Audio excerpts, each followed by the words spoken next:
Good evening, everyone. It is 7:18, and I call to order the regular meeting of July 28, 2015. Carl, please call the roll.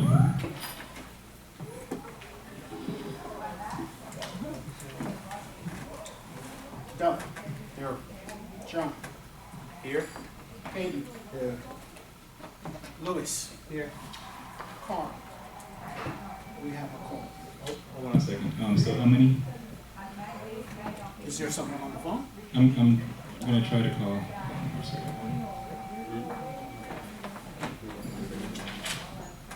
Also call the absent, so you can say absent. Who's on the phone? Call the absent names.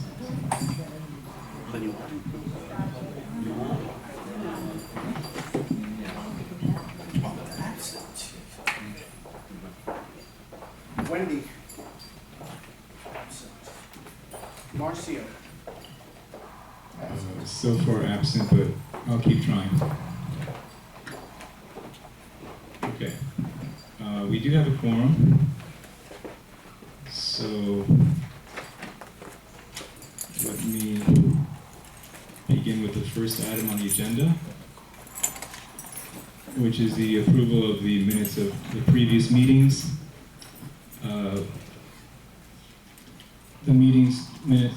The minutes to be approved are the April 28th regular meeting corrected minutes, June 23rd regular meeting minutes, and July 14 closed meeting minutes. Hello? No, he's not. Okay. We need a motion to approve as presented and waive the reading of those three sets of minutes. Phil, could you make the motion?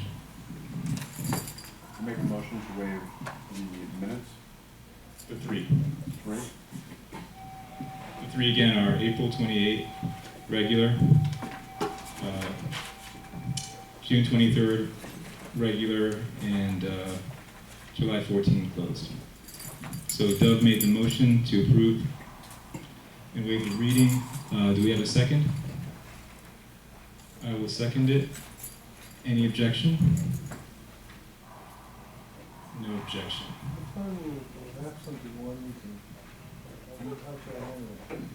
I'm sorry? Go ahead. We can't hear you. If I was absent to the meeting, If you were absent in the I meeting, think one of those meetings I well, do you have an objection to any of these? I'm not objecting, but I can't. Okay, that's fine. If there's no objection, then they pass. They pass as read. The next item. The next item on the agenda is the appointment of a new treasurer. Okay. Still trying to get Marcio on the phone, but let me explain this item.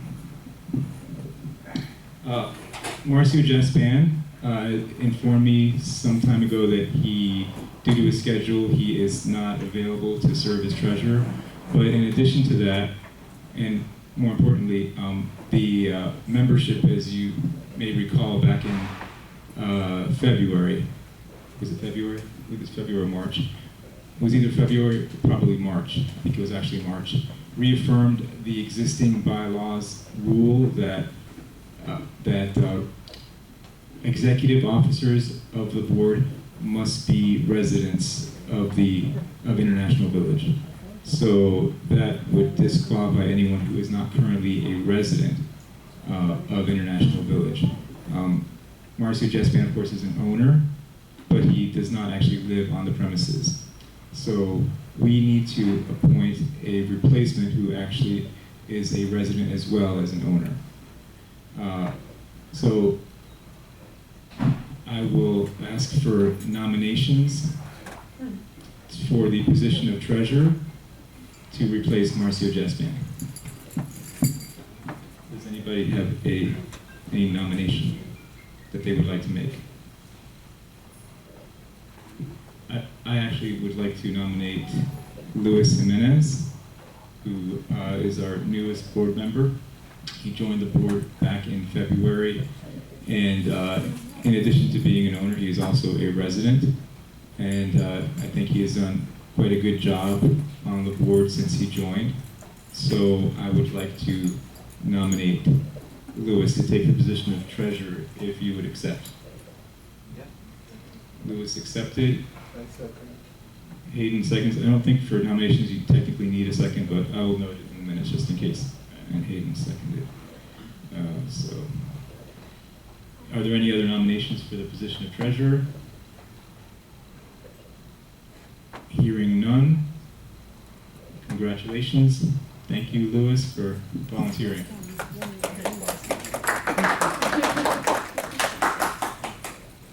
Okay, and Hayden, who has been acting as our assistant treasurer, will remain as the assistant treasurer. He currently is not a resident either. Otherwise, we would have considered obviously promoting him based on the excellent job he's been doing, but that's the only reason that he wasn't promoted. Exactly. So the next item on the agenda is the president's message. Did I say no objection? There was no objection on the nomination, so that goes through. So the next item is the president's message. Earlier this month, International Village experienced the sad departure of David Friedman, who stepped down for health reasons after a year of dedicated service. David was a trustworthy and hardworking property manager who will be remembered for setting our ship on the right course following our chaotic experience with AMG. David was also a good friend, and he will be sincerely missed. Please keep him in your prayers as we wish him a full and speedy recovery. Our new property manager, Gil Martinez, may be a familiar face to many of you. That's because Gil served as our manager back in 2009 and 10 under KW Property Management. When the association decided to go self-managed back in 2010, the then board asked KW to let International Village keep Gil as manager based on his excellent performance, but the company turned down the association's request.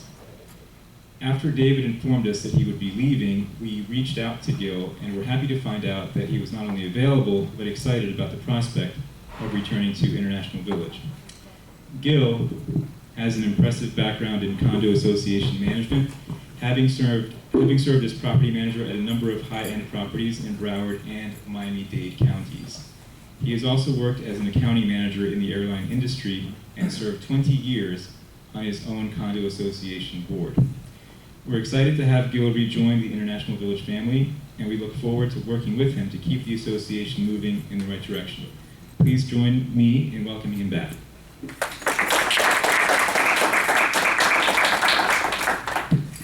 The next item is the treasurer's report, and for this one, since we have a brand new treasurer who hasn't had a chance to necessarily go over the duties of treasurer, I'd like to ask our new manager, Gil, to please do the honors on the treasurer, the financials for this month. Gil. Good evening. The June financials actually came in. Could you stand up by the podium?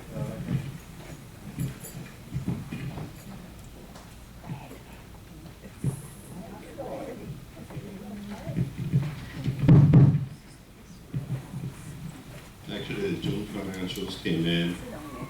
The current year-to-date budget, you're in the right track. It's been 6 months into the budget year, and you're right on the money. So the June financials have, sometimes you're a little bit ahead, sometimes you're a little bit behind. But at the 6 months mark, you're right on the money. So that's the information that I need to convey as far as the financials. We are diligently working. I'll be working with the board on the delinquent account, which you do have quite a bit that we need to sort out, and we'll be working together in the mission to try to collect as much as possible to be able to. Last year, I believe you got a decrease for the first time in a very long time in your maintenance, so hopefully the trend will continue going forward, and based on the progress that we made in the next 6 months, we'll reflect in your next year's budget. So financially, next month, the new treasurer will give you the report. I've been here only for a couple of weeks, so I've just had an opportunity to look at it, just glance at it. And the bottom line is that you're right on track. So that's what I have to report. What is the exact number? Did you give that for the year so far? That we're under budget?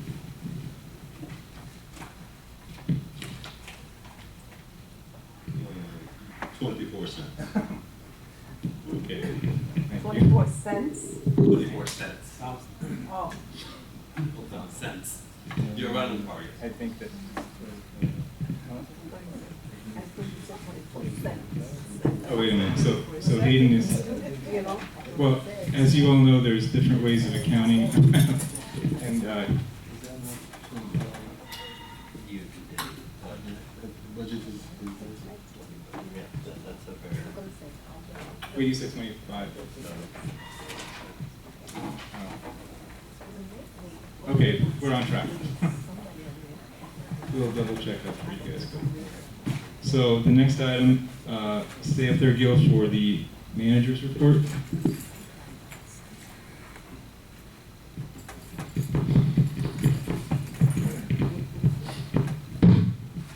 Okay, current events. I was notified that there were gonna be, they have bought new equipment for the laundry equipment, and the previous manager was trying to get a hold of Axon to give them a date. I believe Yeah, that- Gil, could you talk into the mic?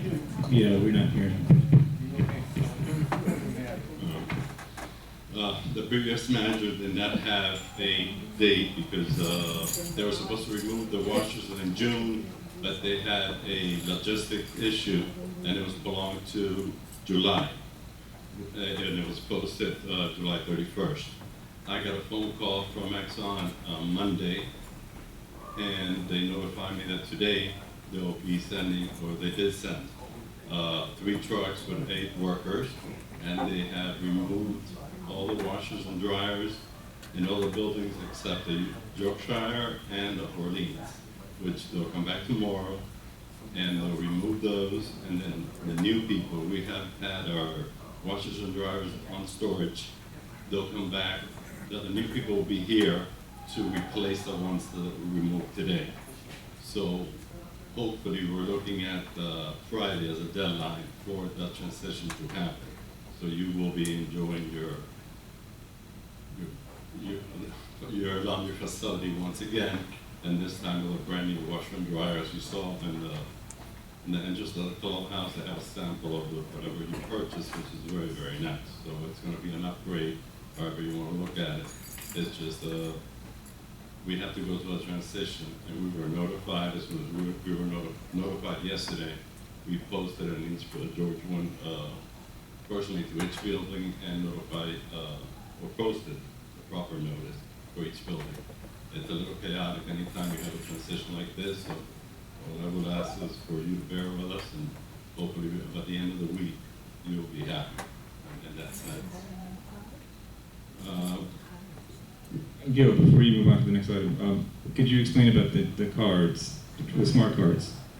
Right, the smart card. Again, you're not talking into them.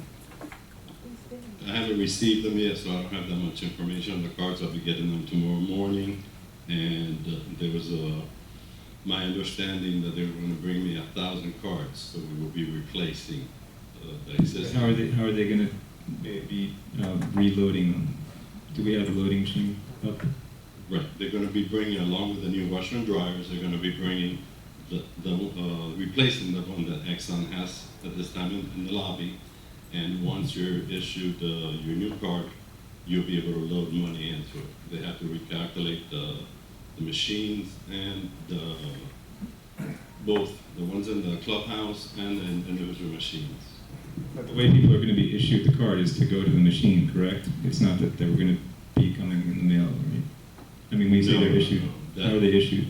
Right, I haven't been instructed. I was talking to George about that, and we don't have a clear directive from the board as to how we're going to handle it. So that would be a question. No, I don't think that we need a directive from the board. It's just the most logical way is they go to the machine and they get the card from the machine. Well, it was, I think of the Axon card, when we got our original card, it was $5. There is a cost for the card. We do pay for the cards. We're the first one was free for the Axon. Was the first one free? The very Yes. first one, any additional ones. And if you lost it or anything, to replace it, Oh, I it's see what you're $5. saying. Right, so since we're losing Axon, we should get the first one free with the new company. Okay, Gil, can you discuss that with the company? Sure. See what we can do.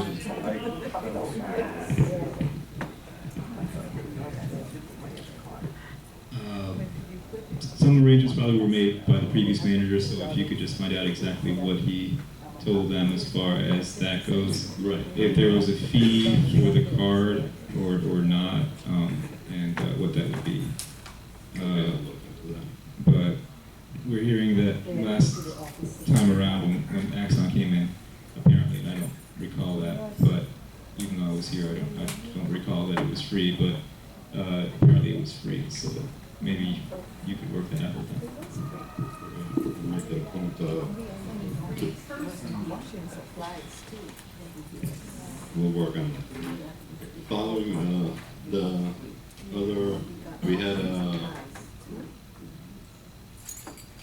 somebody from the health department, Broward County Health Department, they came and they inspected our pools and our spa, and apparently they advised us that the Broward County has passed a new law that requires for all spas, indoors and outdoors, to open at 7 a.m. in the morning and 7 p.m. at night. The reason that I was,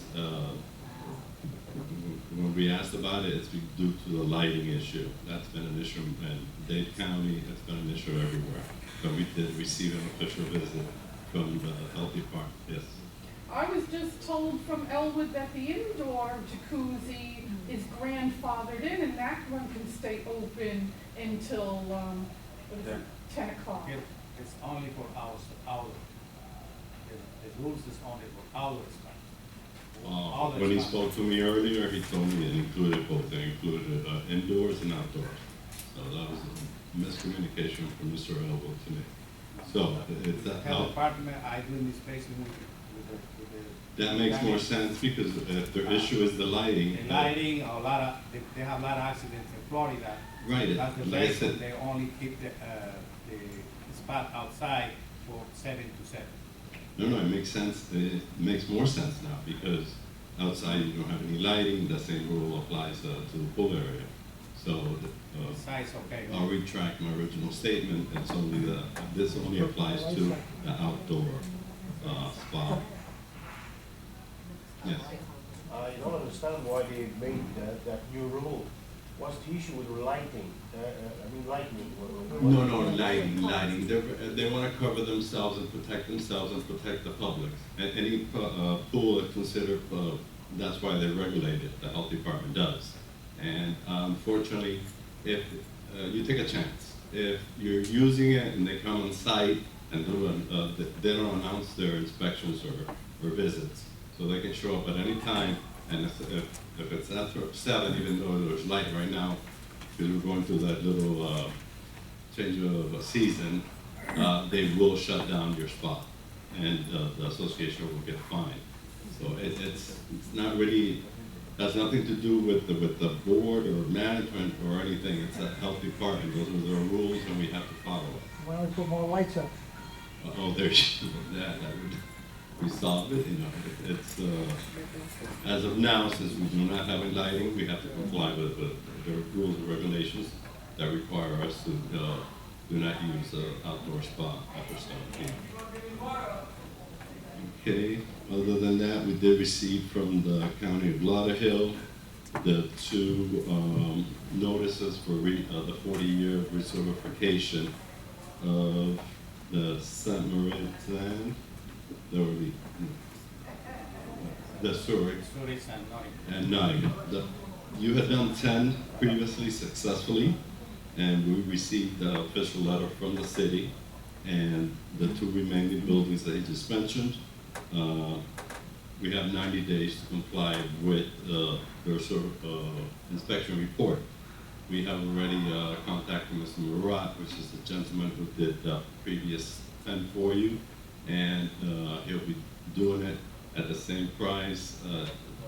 It's $1,500 per building per inspection. So hopefully it'll go as smooth and will save you money like it did last year, was it? It was recent. Yeah, last year. So we're planning to continue, nothing's gonna change, nothing major's gonna happen. We're gonna handle it just the same way that we did for the previous 10 buildings, which you saved a substantial amount of money. So hopefully everything, George already made an appointment with them, and we'll be just noting what the deficiency reports and correcting them, so we can get a successful letter from him to submit to the city.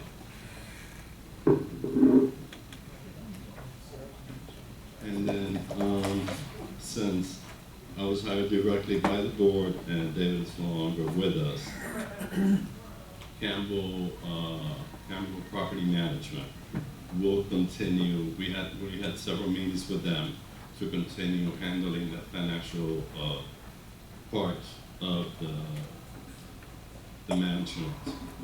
And we were successful in, currently you're paying $58,000 a year for financial bookkeeping, financial services. They submitted a new contract which will save the association $2,000 a year, and total amount will be $56,000 a year for doing the bookkeeping and accounting services for the association. That is yet to be signed, but it has been submitted and received.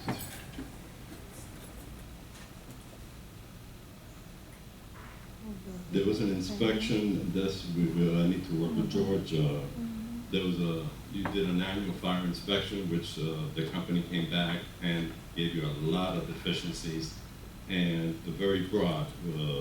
We need to, the previous manager had contacted 3 different vendors. Only one came out to the property. We need to be proactive and try to get more bids, because it covers a range of, this obviously are older buildings, so it covers a range of areas that need to be repaired. And the bid we received was kind of high, so we're not even gonna consider it now. We're gonna reach out to new vendors, or contractors, to come up to the properties and give us new bids before we submit anything for more approval. This one, George can back me up.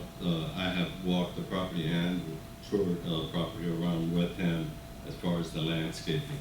You guys entered into a new contract a couple months ago with a new company, and what I've seen in the 2 weeks that I've been here, and the feedback that I get from George is that, they're not doing a very good job. So we did contact was it the owner, the person in charge, the manager. Came out to the property, he went to George, and we showed him our